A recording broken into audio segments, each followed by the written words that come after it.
Эфирда Татарстанның көньяк көнчыгыш хәбәрләре, студияда Резеда Шамсуллина. Исәнмесез, бүгенге программада. Әлмәттә салкыннар аркасында балалар бакчаларында һәм социаль учрежденияларда җылылык биреләчәк. Бу хакта Әлмәт районы башлыгы Тимур Нагуманов хәбәр итте. Әлмәтлеләр 7 тонна макулатура җыйдылар. Икенче ел шимал урынына аларга алма, карлыган һәм кура җиләге үсентеләре тапшырдылар. Әлмәт экологлары Фәхреддин урамында рөхсәтсез чүплек тапканнар. Пычранган участокның майданы 5200 квадрат метр тәшкил итә. Әлмәтлеләр 7 тонна макулатура җыйдылар. Бу 3 йөк автомобиле, шулай ук пластик, шешә капкачлары, батареялар тапшырдылар. Кайбер экоактивистлар эшкәртелә торган калдыкларны берничә ел җыйганнар. Моның урынына алма, карлыган һәм кура җиләге үсентеләре алганнар. Алар Әлмәт питомнигында үстерелә. Акция елына 2 тапкыр яз һәм көз айларында уза. Азалия Ханнанова яшь экоактивист. Акцияда әти-әнисе белән катнаша. Икенче шималны Ханнановлар гаиләсе агач үсентеләренә алыштыра. Наша эко-семья участвует. Безнең эко-гаилә инде күп еллар акцияда катнаша. Без тулы бер эко-бакча утырттык. Бу акцияны бик яратабыз. Кабул итү пунктларыннан икенче шимал заводларга китә. Шулай итеп эшкәртелгән пластикка икенче тормыш бирелә.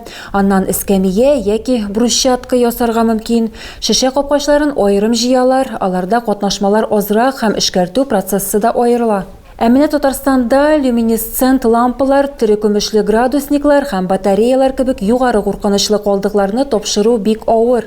Республикада махсус кабул итү пунктлары юк, шуңа күрә аларны мондый махсус җыю вакытында китерергә кирәк. Россиядә аерым оператор бар. Без бу калдыкларны хәзер бер урында җыябыз, гариза бирәчәкбез, алар машина җибәрәчәкләр. Һәм без барысында шунда тапшырачакбыз. Икенче шималны яз һәм көз айларында тапшырырга мөмкин. Бу юлы әлмәтлеләр 900 алма, 300 карлыган һәм 300 кура җиләге үсентеләре ала алды. 9 майга кадәр Бөек җиңүнең 79 еллыгы һәм гаилә елы уңаеннан Татарстанда «Минем герой, минем гаилә» акциясе уза. Бөек Ватан сугышы геройлары тарихы белән теләгән һәркем уртаклаша ала. Флешмобта катнашу өчен бары тик социаль челтәрләрдә «Минем герой, минем гаилә» хэштегы белән пост урнаштырырга һәм Бөек Ватан сугышында катнашкан якын кешегез турында сөйләргә кирәк. Фотосурәте дә булырга тиеш. Гаепләнүчегә 7 елга кадәр ирегеннән мәхрүм итү яный. Тикшерү тагын бер җинаятны күрә. Сәламәтлеккә уртача зыян китерү. Эпизодлар арасында 10 ай.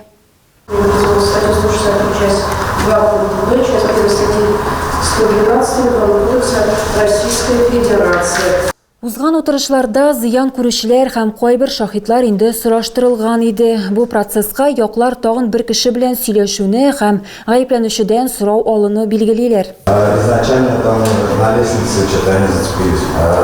Чего именно, я не знаю. Кровь была у него? Я же говорю, я что-то не помню. Телесные повреждения были? Я не помню в этот день. Потому что я выпивал, что отдыхал. Шахид белән сөйләшүдән соң яклар гаепләнүчедән сорау алуга күчәләр. Барысы да узган елның май башында башланган. Тикшерү версиясе буенча төп вакыйгаларга кадәр гаепләнүче зыян күрүче белән очраша һәм үзенең дустына бурычын кичерүен сорый. Он вышел за 2 месяца, был еще срок, 2 месяца общий срок. Еще срок где-то, дней, наверное, 20. Гаепләнүченең сүзләре буенча кредитор аларны сөйләшүдән соң кафега үзе чакырган.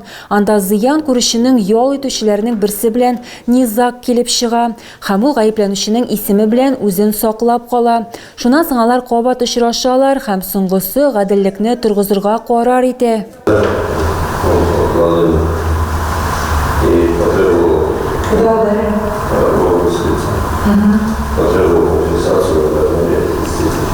Сколько? 30 тысяч.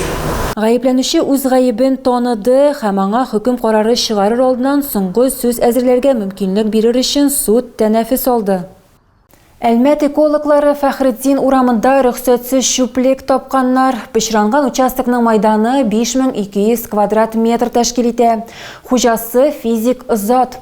Соңрак аның әлеге территорияны башка кешегә арендага биргәнлеге ачыклана. Экологлар әйләнә-тирә мөхиткә китерелгән зыянны 4 миллион сум күләмендә бәяләгән. Әлмәттә салкыннар аркасында балалар бакчаларында һәм социаль учрежденияларда җылылык биреләчәк. Бу хакта Әлмәт районы башлыгы Тимур Нагуманов үзенең Telegram каналында хәбәр итте.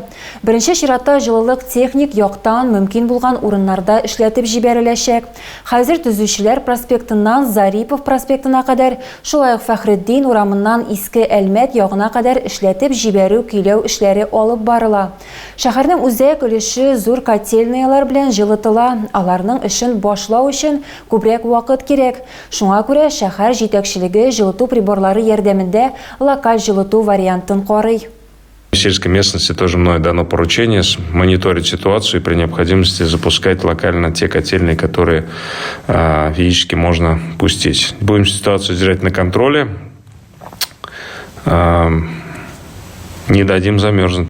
24-нче мәктәп укучылары солдатка хат яздылар. Укучылар өчен патриотик дәресләр 1-нче класстан алып 11-нче сыйныфка кадәр узды.